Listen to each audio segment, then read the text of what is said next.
Good morning प्यारे बच्चों।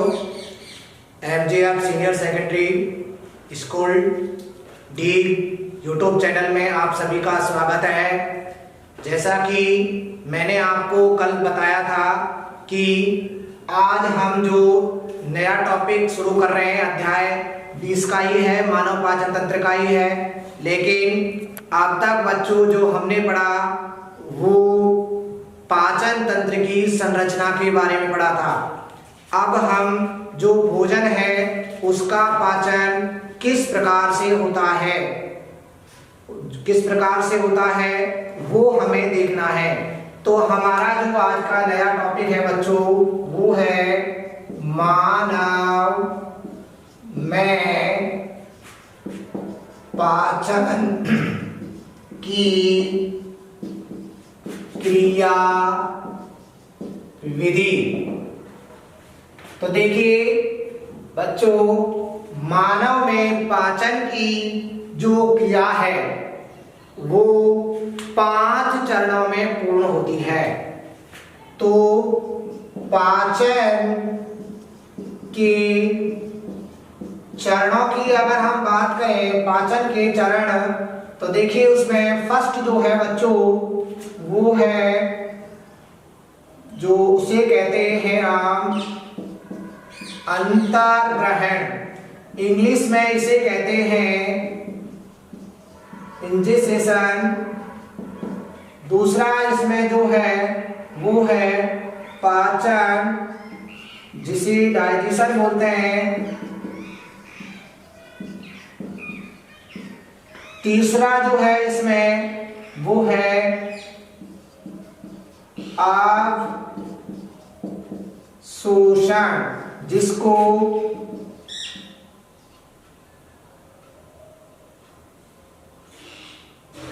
Absorption कहा जाता है।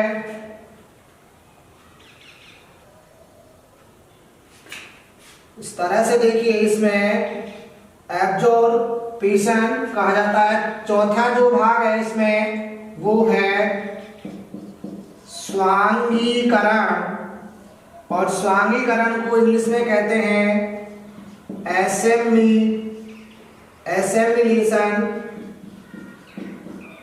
एसेमिलेशन। और पांचवा जो है वो है बच्चों बहिक्षेपण, जिसको इंजेसेशन कहा जाता है। तो देखिए ये 5 चरण हैं, इनमें पाचन की जो क्रिया है बच्चों वो पूर्ण होती है। अब हम यहाँ पर एक एक चीज को अध्ययन करेंगे। हम यहाँ पर स्क्रीनशॉट लेने चाहे तो ले सकते हैं। फिर सुन लीजिए, मानव में पाचन की जो क्रिया विधि है वो निम्न मतलब 5 चरणों में पूर्ण होती है। पहला भोजन का अंतर्ग्रहण, दूसरा भोजन का पाचन, तीसरा उसका अवशोषण, चौथा उसका स्वांगीकरण, पांचवा बहिक्षेपण। तो देखिए बच्चों, अब हम यहाँ पर एक एक चरण की बात करेंगे। तो इसमें सबसे पहले हम जो पढ़ेंगे बच्चों आज वो पढ़ेंगे अंतर्ग्रहण। तो देखिए अंतर्ग्रहण नंबर इसमें पहला चरण जो है जिसे अंतर्ग्रहण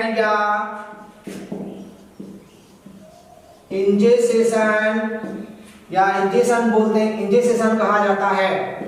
तो देखिए यहाँ पर जो चीजें हमें यहाँ पर जाननी है बच्चों वो देखिए कि अंतर्ग्रहण होता क्या है। देखिए सामान्य रूप से अगर हम ये कहें बच्चों, किसी भी जीव या मानव के द्वारा भोजन को ग्रहण करने की जो क्रिया है उसे हम अंतर्ग्रहण कहते हैं। मतलब भोजन को ग्रहण करना ही अंतर्ग्रहण कहलाता है। लेकिन बच्चों जो अंतर्ग्रहण की क्रिया है वो 2 चरणों में होती है। तो इसके जो चरण हैं वो मैं आपको बता रहा हूं। जो प्रथम चरण जो होता है, प्रथम चरण जिसे हम कहते हैं, इसमें क्या होता है, भोजन को काटना या चबाना। भोजन प्रथम चरण में भोजन को चबाया जाता है। दूसरे चरण में अगर हम बच्चों देखें तो दूसरे चरण में जो है, द्वितीय चरण में भोजन को निगला जाता है। मतलब भोजन को चबाना और निगलना अंतर्ग्रहण में होता है। तो देखिए यहाँ पर ये दोनों होते कैसे हैं वो थोड़ा सा हम आपको विस्तार से बताते हैं यहाँ पर। तो देखिए सबसे पहले भोजन को जो हमारे इंसाइडर या कृंतक दांत जो होते हैं, दंत जो होते हैं, उनके द्वारा भोजन को काटा जाता है तथा उसके बाद मुख गुहिका में उपस्थित प्रेमोलर्स मतलब अग्रचर्वणक और चर्वणक जो दंत हैं उनके द्वारा भोजन को पीसा जाता है तथा मुख गुहिका में ही उपस्थित जीव या जिह्वा के द्वारा भोजन को घुमाया जाता है तथा उसमें लार को मिलाया जाता है तथा इसके बाद भोजन ग्रहणी में होता हुआ, ग्रहणी से होता हुआ ग्रसिका में पहुंचता है। उस भोजन को बच्चों कहते क्या हैं, उसे कहते हैं हम बोलस या निवाला। बोलस या निवाला कहा जाता है जो भोजन मुख गुहिका से ग्रसिका में आता है। तो बोलस या निवाला जो है वो ग्रसिका से होता हुआ आमाशय में पहुंचता है। देखिए बच्चों, लेकिन आमाशय में कैसे पहुंचा जाता है? आमाशय में जब भोजन ग्रसिका में आता है तो आमाशय की जो जठरागम अवरोधनी होती है वो खुल जाती है, जो कि हमने नेक्स्ट वीडियो में बताया था आपको जब हमने आमाशय की संरचना पढ़ाई थी। तो देखिए कृंतक दांतों के द्वारा भोजन को काटा जाता है तथा प्रेमोलर्स एंड मोलर्स जो हमारे टीथ या दंत जो होते हैं उनके माध्यम से भोजन को पीसा जाता है तथा जीभ के द्वारा उसे मुख गुहिका में घुमाया जाता है तथा उसे लार के साथ मिलाया जाता है। इसके बाद में क्रिया जो होती है वो निगलने की होती है। निगलने में तालू को जीभ के माध्यम से दबाया जाता है और बोलस के रूप में जो भोजन होता है वो ग्रसिका से होता हुआ आमाशय में पहुंचता है। तो अंतर्ग्रहण में केवल यही होता है। तो देखिए अगला जो चरण है इसका पाचन की क्रिया का बच्चों दूसरे नंबर का वो है डाइजेशन, जिसे बोलते हैं हम पाचन, जिसे पाचन या डाइजेशन कहा जाता है। तो देखिए पाचन में होता क्या है। अब देखिए बच्चों यहाँ पर पाचन जो है वो अलग अलग अंगों में होता है। तो जैसे अगर हम अंगों की बात करें तो पहला जो है वो है मुख गुहिका में पाचन।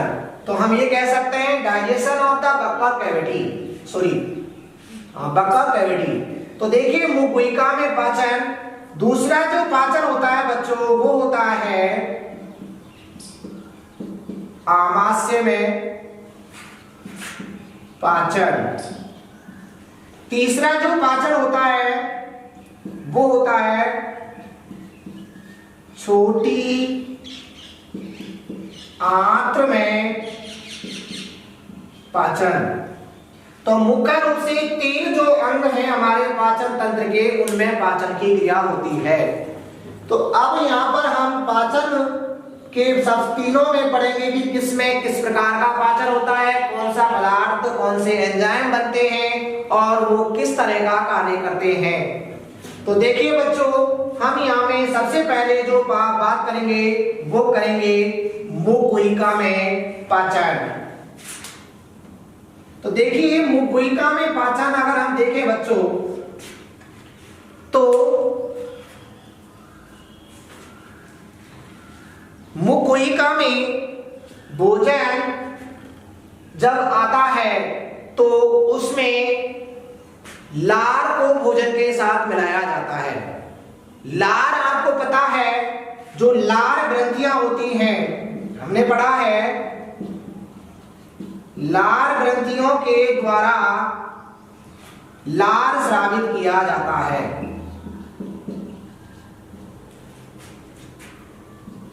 स्रावित किया जाता है और लार में बच्चों हमने बताया था कि अगर हम लार का अगर हम इसका संगठन देखें लार का, तो उसमें मैंने बताया एक टाइलिन एंजाइम, लाइसोसोम या हम कहें लाइसोजाइम,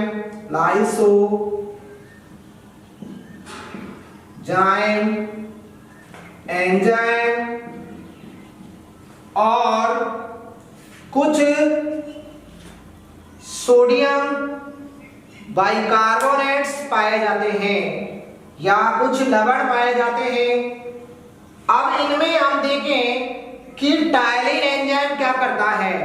टाइलिन एंजाइम मुखगुहिका में कार्बोहाइड्रेट का पाचन करता है और कार्बोहाइड्रेट में भी बच्चों जो स्टार्च होता है उसको माल्टोज में बदलता है तथा माल्टोज के साथ साथ उसे अल्फा सीमेट डेक्स्ट्रिन में भी कन्वर्ट करता है। तो अगर हम इसकी रिएक्शन देखें बच्चों तो इस तरह से होती है। स्टार्च जो होता है वो पॉलीसैकेराइड होता है, मतलब जटिल कार्बोहाइड्रेट होता है। और यहां पर हम टाइलिन का दूसरा नाम अल्फा एमाइलेज भी होता है। तो ये माल्टोज प्लस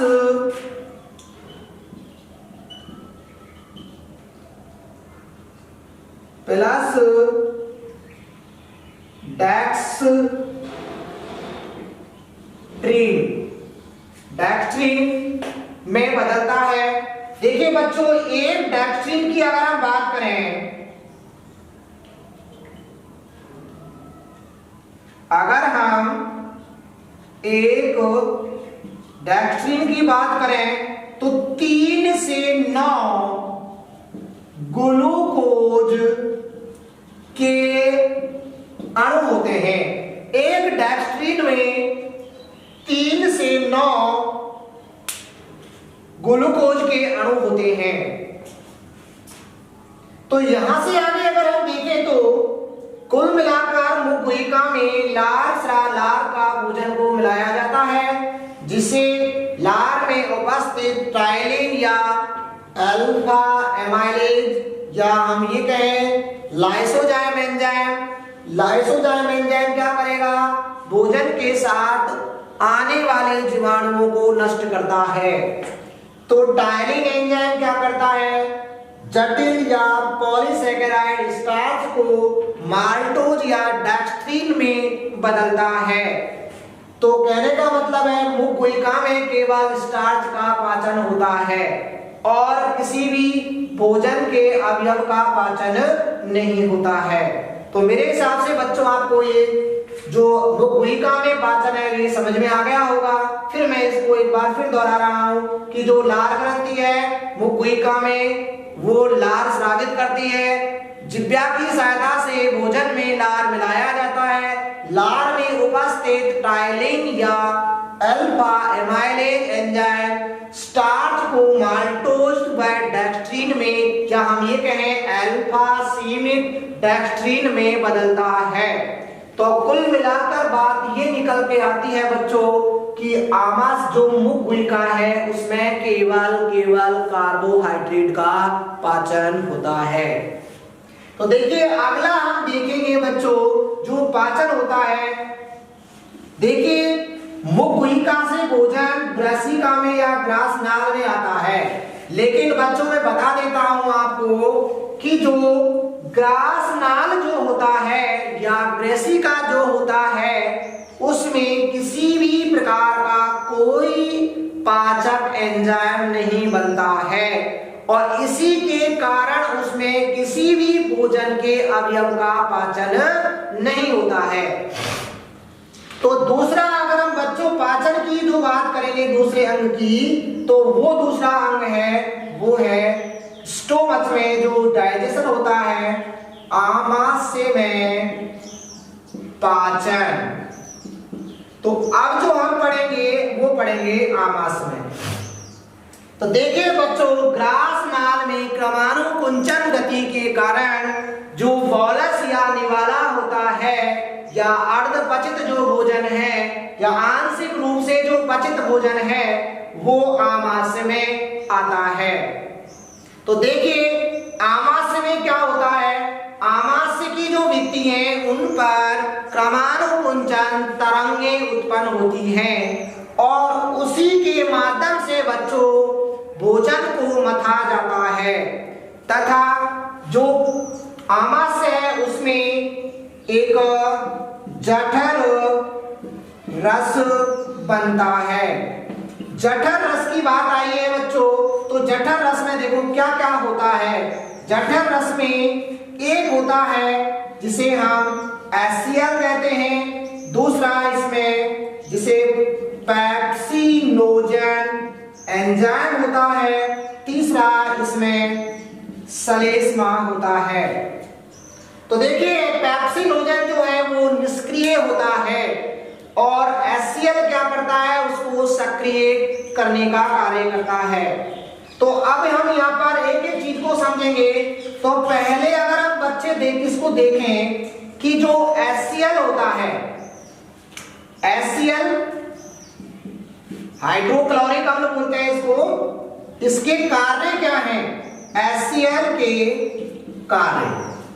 तो देखिए HCl क्या काम करता है, HCl हमारे भोजन के साथ आने वाले जीवाणुओं को नष्ट करने का काम करता है तथा भोजन को अम्लीय माध्यम प्रदान करता है। भोजन को क्या करता है, अम्लीय माध्यम प्रदान करता है तथा जो अल्फा एमाइलेज या टाइलिन है उसको उदासीन करता है। एक इसके अलावा जो काम है वो जो निष्क्रिय पेप्सिनोजन है उसको सक्रिय पेप्सिन में बदलने का कार्य करता है। देखिए बच्चों आपसे कभी कभार ऐसे पूछा जा सकता है कि जठर रस का पीएच मान क्या होता है। तो मैं आपको बता देता हूं जठर रस का पीएच मान जो है 1 से 2 होता है। क्यों? क्योंकि इसमें HCl बनता है तो ये अत्यधिक अम्लीय पदार्थ होता है। अब इसके बाद में हम एक रिएक्शन के रूप में अगर देखें तो जो HCl है वो क्या काम करता है, देखिए जो पेप्सी निष्क्रिय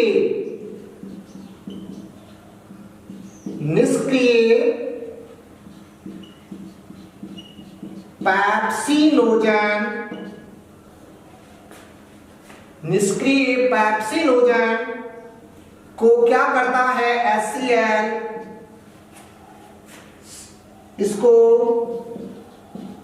सक्रिय पेप्सिन में बदलता है। अब देखिए ये जो सक्रिय पेप्सिन है ये क्या काम करेगा, तो देखिए सक्रिय पेप्सिन क्या करेगा, जो प्रोटीन है प्रोटीन को ये सक्रिय पेप्सिन जो होता है ये बदलता है Proteus plus peptone plus poly peptide में बदलता है। पेप्सिन जो होता है वो प्रोटीन का पाचन करता है, वो प्रोटीन को प्रोटियस पेप्टोन पॉलीपेप्टाइड में बदलता है। तो यहां पर इसमें जो आमाशय होता है बच्चों, उसमें एक एंजाइम और होता है जो कि दूध का स्कंदन करने का काम करता है, और वो एंजाइम जो है वो है बच्चों रेनिन एंजाइम होता है। और ये रेनिन एंजाइम जो दूध का स्कंदन करता है। एक चीज और बता देता हूं मैं बच्चों कि जो भोजन है वो आमाशय में कितनी देर रहता है, तो वो रहता है 3 से 4 घंटे तक भोजन आमाशय में रहता है। पीएच मान जठर रस का 1 से 2 होता है तथा आमाशय में भोजन 3 से 4 घंटे तक रहता है। निष्क्रिय पेप्सिन को HCl सक्रिय पेप्सिन में बदलता है तथा प्रोटीन को पेप्सिन जो एंजाइम है वो प्रोटियस एवं पेप्टोन तथा पॉलीपेप्टाइड में बदलता है, तथा रेनिन एंजाइम जो है वो दूध का स्कंदन करता है तथा इसमें अल्प मात्रा में लाइपेज, बहुत ही अत्यंत अगर हम कहें अत्यंत अल्प मात्रा में लाइपेज एंजाइम भी होता है। तो मेरे हिसाब से आमाशय का पाचन आपके समझ में आ गया होगा। अगले बच्चों अगर हम बात करें तो जो आमाशय में पाचन की जो क्रिया है वो फिर मैं आपको एक बार फिर मैं दोहरा रहा हूं कि आमाशय में भोजन को का जो आमाशय में क्रमानुकुंचन तरंगों के माध्यम से इसका क्या होता है, मंथन क्रिया होती है, मथा जाता है तथा आमाशय में जठर रस बनता है जो एक अत्यधिक अम्लीय पदार्थ होता है जिसका पीएच मान 1 से 2 होता है तथा भोजन आमाशय में 3 से 4 घंटे तक रहता है। इसके बाद जठर रस में HCl हाइड्रोक्लोरिक अम्ल बनता है तथा निष्क्रिय पेप्सिनोजन एंजाइम बनता है तथा श्लेष्मा बनता है। HCl का क्या काम होता है? HCl का पहला काम होता है भोजन के साथ आने वाले कोई भी जीवाणु या कोई भी हानिकारक जीव उसको ये नष्ट करने का काम करता है। इसके अलावा जो निष्क्रिय पेप्सिन है उसको सक्रिय पेप्सिन में बदलने का कार्य करता है। इसके अलावा ये जो टायलिन या अल्फा एमाइलेज है इसको उदासीन करने का कार्य करता है। आगे हम देखें इसमें तो जो निष्क्रिय पेप्सिन को HCl ने सक्रिय पेप्सिन में बदल दिया, ये सक्रिय पेप्सिन क्या करेगा, प्रोटीन को प्रोटियस पेप्टोन तथा पॉलीपेप्टाइड में बदलता है तथा रेनिन एंजाइम दूध का स्कंदन करने का कार्य करता है। इसमें बचा अब श्लेष्मा। श्लेष्मा क्या करेगा बच्चों, श्लेष्मा का भी काम होता है। अगर श्लेष्मा नहीं बने तो जो हमारी इस तरह से जो आमाशय जो होती है और आमाशय की जो दीवारें हैं इस पर एक श्लेष्मा अपनी लेयर बना लेती है और इस लेयर से क्या होता है, जो HCl होता है, HCl जो हमारी हमारी जो आमाशय है उसकी दीवारों या उसकी भित्ति को गलाने से बचाता है। कौन? श्लेष्मा। तो आज तक जो हमने पढ़ा है, अब तक जो वो हमने पढ़ा आज के वीडियो में, सबसे पहले हमने अंतर्ग्रहण पढ़ा, दूसरे नंबर पर हमने जो पढ़ा है वो आमाशय में पाचन पढ़ा, मुखोहिका में पाचन पढ़ा, तीसरे नंबर पर हमने आमाशय में पाचन पढ़ा। और मेरे हिसाब से बच्चों अगर इन्हीं तीनों टॉपिक जो मैंने पढ़ाए आज, इनमें अगर किसी प्रकार की कोई चीज समझ में नहीं आती है तो हमें कमेंट्स में लिखें। और ये जो तीनों टॉपिक हैं ये आपको ढंग से पढ़ने हैं। इसके बाद में कल जो नेक्स्ट वीडियो हम डालेंगे वो स्पेशल छोटी आंत में पाचन पर होगा। तो अगली वीडियो देखने के लिए हमारे चैनल को लाइक करें एवं सब्सक्राइब करें एवं अपने दोस्तों को शेयर करें। इसी के साथ मिलेंगे कल अगली वीडियो में। धन्यवाद।